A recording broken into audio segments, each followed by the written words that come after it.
Hai semua, Assalamualaikum. Kembali lagi di channel YouTube Andi Supriyadi. Hari ini saya lagi mengolah daging yang bikin makan selalu pengen nambah.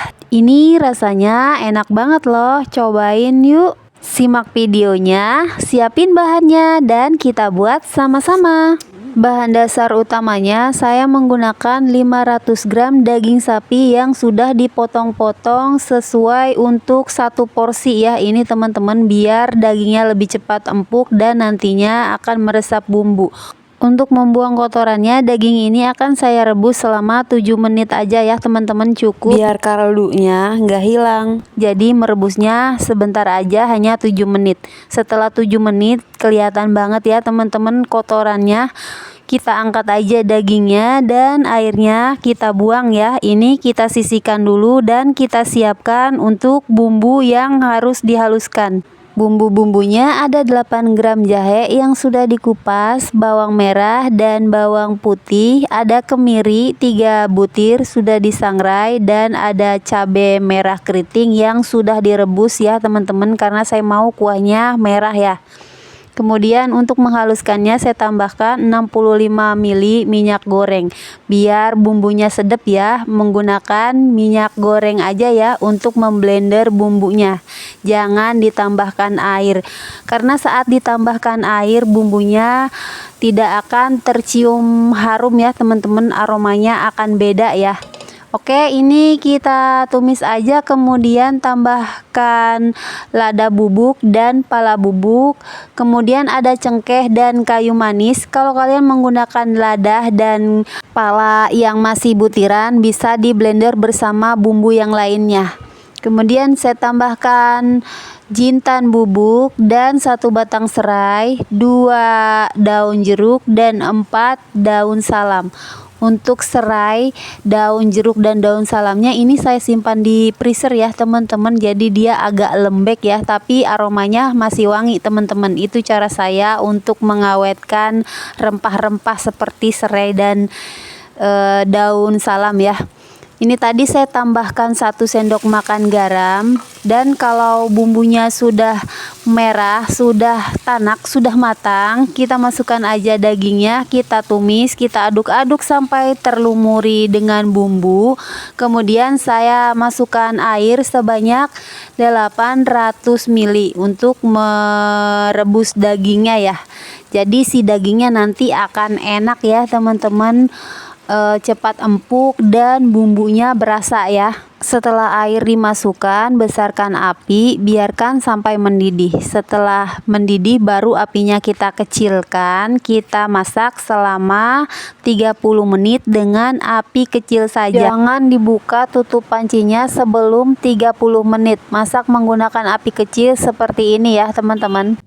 Sambil menunggu saya akan mengiris pelengkapnya. Ada 1 batang daun bawang dan 1 batang seledri, diiris kecil-kecil aja ya biar rasanya nggak enek ya teman-teman, biar bisa kemakan daun bawang dan seledrinya.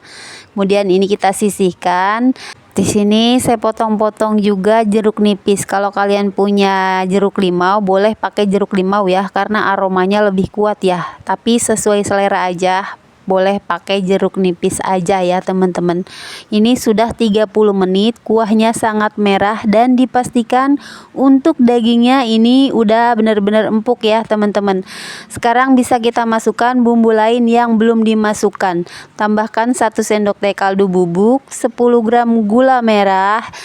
Dan ini yang spesial dan beda dengan soto Betawi lainnya ya teman-teman. Saya tambahkan 2 sendok makan kelapa parut yang sudah disangrai dan sudah di blender ya teman-teman.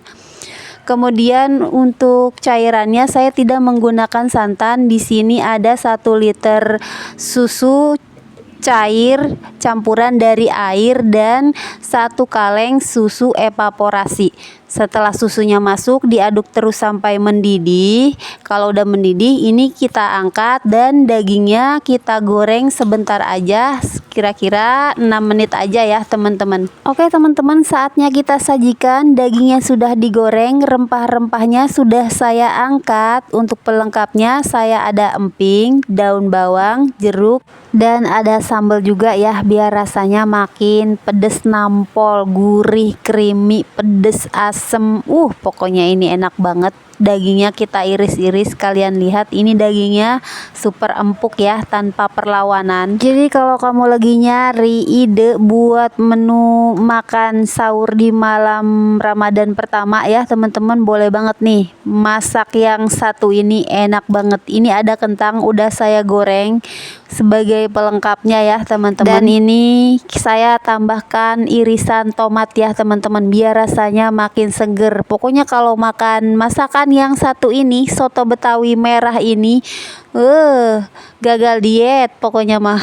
Jadi menurut saya makanan yang bikin semangat makan kayak gini cocok banget dimasak dan dimakan buat makan sahur ya teman-teman. Kalau kalian suka bisa ditambahkan kikil dan jeroan ya, nanti kuahnya akan lebih sedap ya. Tapi di keluarga saya nggak ada yang suka, jadi saya nggak pakein ya kikil sama jeroannya. Oke teman-teman, semua kondimennya udah masuk, tinggal kita siram aja dengan kuahnya dan kita kasih sambal biar makin pedes dan seger rasanya ya. Tinggal siapin nasi panas, dijamin 2 piring lewat teman-teman kalau makannya pakai soto Betawi merah ini ya.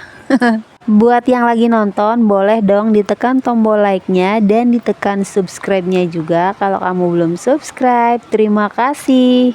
Tuh teman-teman, kalian bisa lihat sendiri kuahnya merah, kental, gurih, creamy, wangi perasan jeruk limau. Pokoknya ini enak banget dan bisa bikin makan sahur kalian jadi tambah nikmat. Cobain bikin di rumah ya. Terima kasih sudah menonton. Wassalamualaikum warahmatullahi wabarakatuh. See you on the next video. Bye bye.